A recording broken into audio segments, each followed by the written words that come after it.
This channel is for educational purposes only. Please do your own due diligence before making any investment decisions. Hi, this is Joe Rabil. So we're going to talk about trade management today. I think this is an important part of trading that you really need to have ironed out and know. It's essentially the trader's equation, and you have to know what your equation is. All right, we're going to go through that in detail, and I want to show you the difference between taking partial profits along the way and just taking a big profit when you hit a target. All right, and I think this will be eye-opening for a lot of people. Now, if you want to learn more about some of the techniques that we use to get these wins, I would suggest starting with my book. You can click the link in the description to find out more. Also, if you do enjoy this content, please hit the like button and also subscribe. Okay, so I've got my spreadsheet up, and what I've done is just created 10 trades, risking $500. Now, I want to make sure we have a distinction here. There's a difference between trade management and money management. You need to know the difference between the two, all right? So I've got this account here, a $50,000 account, just as an example, all right? And I put this 1% here because we're going to use that as our risk amount, all right? We're risking 1% of equity. So if we do the simple math, 1% of 50,000, that would be $500, all right? Now, we risked equally on each one of these 10 trades, $500. Okay, so that's our starting point.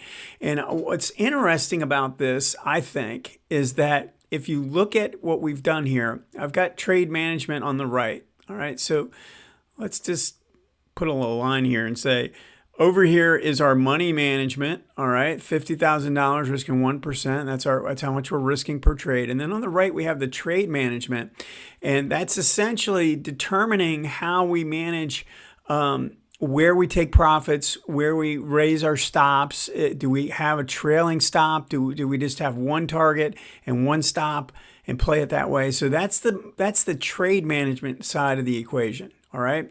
So I've got it broken down into two different choices. All right. On this section here, we've got targets at 1R and 3R.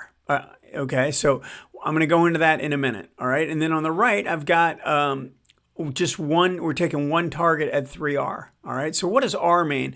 R is essentially what we are risking. All right. That stands for R stands for risk. So at 1R, that means that once we're actually up $500 in the trade, okay, we're going to take a target at that level. All right. Now, if you notice, it's only $250. The reason is that we're only taking half of the position at that point. All right. So if we took the whole thing, we would risk $500. Once we get to $500, then we would take a $500 profit. All right. But we're not doing that here. We're only going to take half because we're going to hold out and see if we can't get another half at 3-to-1. All right. Now, over here on the right, we're not taking any profits right now. All right, we're waiting for a 3-to-1. So even though we went to 1-to-1, we're up pretty decently in the trade. We're not doing anything. We're just waiting to see if it'll hit 3-to-1. All right. So if you notice the way this played out, and you can see the differences here, but we took a win on the first trade because we took a target at 1-to-1, but it didn't hit 3-to-1. So nothing else happened after that. We ended up getting stopped out at a break even for the balance, and we end up making $250 on that trade. Okay, so one of the other things I wanted to mention is on this side of the equation, which is a little bit more active approach to money management or to trade management here, is that what I've done is if we get to 1-to-1, whatever is left, so we have half of our position left, we're going to go to a break even on that. Whatever entry price we bought at, we're going to put the stop at that level. All right. On this side of the equation, it's a much more passive approach, not as active. All right. And we're going to leave the stop where it is. We're going to give it room, and we're going to try and hit a target of 3-to-1. All right. Completely different approach. Now, when you start to look at the numbers, this is where it gets very important to your psyche. All right. And this is part of my book. I wrote it. I actually have an entire chapter devoted to streaks and understanding how mentally it's very difficult to handle streaks. Because if you notice the way this played out, in the first trade, you made a little money on the left side and you took a full loss on the right. All right. And then on the second trade, you actually took a loss. It didn't even hit 1-to-1. It just went straight down and took you out. You got to stop. You got stopped out. Same thing happened on the right. Remember, these are the identical trades. The trades on the left and the trades on the right are the exact same trades. All right, they're the stock. It's the same stock, same. It's just the way we're handling the trade management that is different. All right. Now on the third trade, we get another 1-to-1 target. We hit the 1-to-1, but we don't do anything else. We don't get anywhere else. And so we end up breaking even on the balance on the left, and then we take a full loss on the right. Now you see what's going on here. We've lost 3 times in a row on this, waiting for a 3-to-1, where on the left, we've actually taken 2 profits and we're even. In those 3 trades, so we've won 250 and 250, that's 500, and we lost on 1. So we're break even in those 3 trades, and here we're down 1,500. Okay, just so you understand this is a monster difference to your mental capacity when you're trading. Okay, now if we keep going, we have another trade and we took a loss. All right, so now we've taken 2 wins and 2 losses here.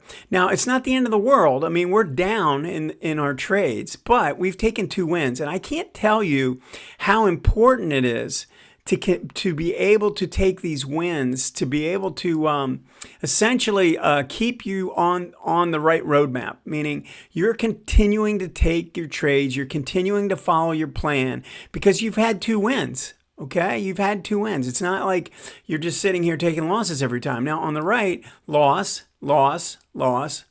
You've taken 4 losses in a row.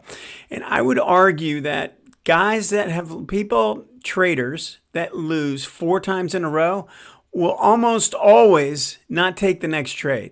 Okay? It's just so hard mentally to take 4 losses in a row and then take that 5th trade.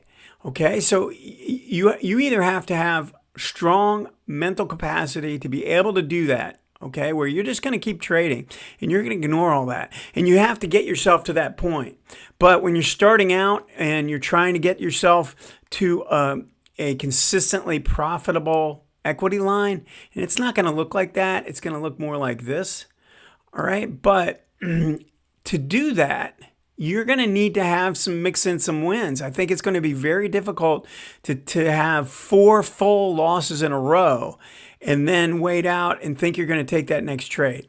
Okay, so the way I teach and what I taught in my course, and essentially what I try and get guys to do, is do a version of this. Not exactly like this, because we're taking half the position at 1-to-1 and the other half at 3-to-1, and I don't really do that.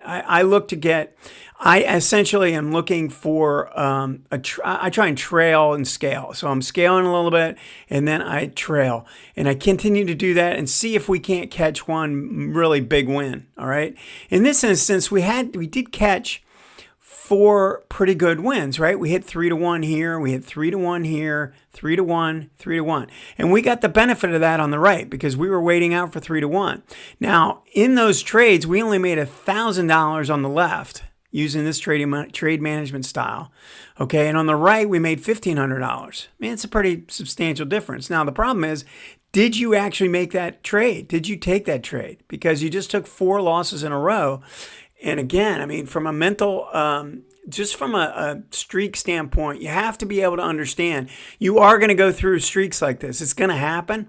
But by taking targets at 1-to-1, you can mitigate the losses that you're taking and kind of minimize them a little bit and give yourself the opportunity to get to these bigger wins. Okay, once you catch one of these bigger wins, you're probably willing to take a couple losses because you see the benefit of the trade that you're doing. All right, so we get through that, and when it's all said and done, here's what's pretty wild about this. You can see that we had a 40% win rate on the right. All right, that means we only had 4 wins out of 10 trades. All right, the rest were full losses. So 4 wins, 6 losses. And we make $3,000 based on risking $500 per trade. Now, on the left side, we actually win 60% of the time because we had 1 2, 3, 4, 5, 6 out of 10 actually hit at least one of the targets, and we ended up with a win. Now, when you add up this left column here, which is just the one-to-one target, we lost money. Even though we had 6 wins, we lost money because the size of the losses were bigger than the size of the gains. Hope everyone's following this. All right, now on the right side is where we actually make our money. All right, that is when you're doing this style of trade management, you got these bigger wins, and that really adds up. And then you can subtract out the left side, and you're still profitable. But if you notice the way this played out, the right side of the equation was more profitable than the left. Okay, so again, the way I teach this is that I basically say, look, you're going to have an equity line that's moving like this. All right. It might not be as profitable as using this approach. All right. If you're able to mentally get yourself to continue to trade and take 20 to 25 trades and ignore where you stand on what I did on the last trade, you just completely forget it and you just trade that way, then you could play this way. You could play just waiting for the 3-to-1 and you probably would do better. All right. Now, what I'll say is that I kind of like having those little wins in there simply because it smooths out the equity line. So you can notice these are pretty good sized drawdowns. If you use this side of the equation here, the size of those drawdowns are going to be smaller. They're not going to be quite as deep because you're taking these little wins along the way. It's going to help kind of minimize the size of the drawdowns that you're taking. Okay, so this would probably mimic this line here would probably mimic this 3-to-1, waiting for the 3-to-1, and this would be a little bit closer to what you'd expect using a 1-to-1 and 3-to-1 target approach. All right, so if you use this and you understand it, you've got to understand who you are as a trader and how can you mentally take 4 losses in a row and keep trading. Because if you can, then you can go for a little bit more aggressive. I would consider this a little bit more aggressive approach and this a little bit more conservative because we're taking targets at 1-to-1 and 3-to-1 instead of just waiting. All right. So hopefully this makes sense to you. And if it does, then, try and figure out. And my suggestion would be do 25 trades of each. Okay, and see which one fits your personality. Everybody's got a different personality, and for me, I'm more inclined for what I'm trying to accomplish is to have a smoother equity line. Okay, I am as opposed to having big retracements along the way. Okay, so that's just me. That's how I'm put together, and that's why I hedge my positions, because I'd rather have a risk-adjusted number, a risk-adjusted equity line that doesn't have real deep corrections in it. So I go into hedging in the course as well for that reason. All right, that we can put a hedge on to limit the downside, and a lot of that is really actually avoiding the big one. All right, the 2007, 2008, so 2007 and 2008 decline in the market, okay, where market really gets hammered and your account basically gets hit by 30 or 40%. All right, I'm trying to avoid, that's really what I'm trying to avoid. Everything else I'm basically breaking even on, maybe even losing a little bit on my hedging.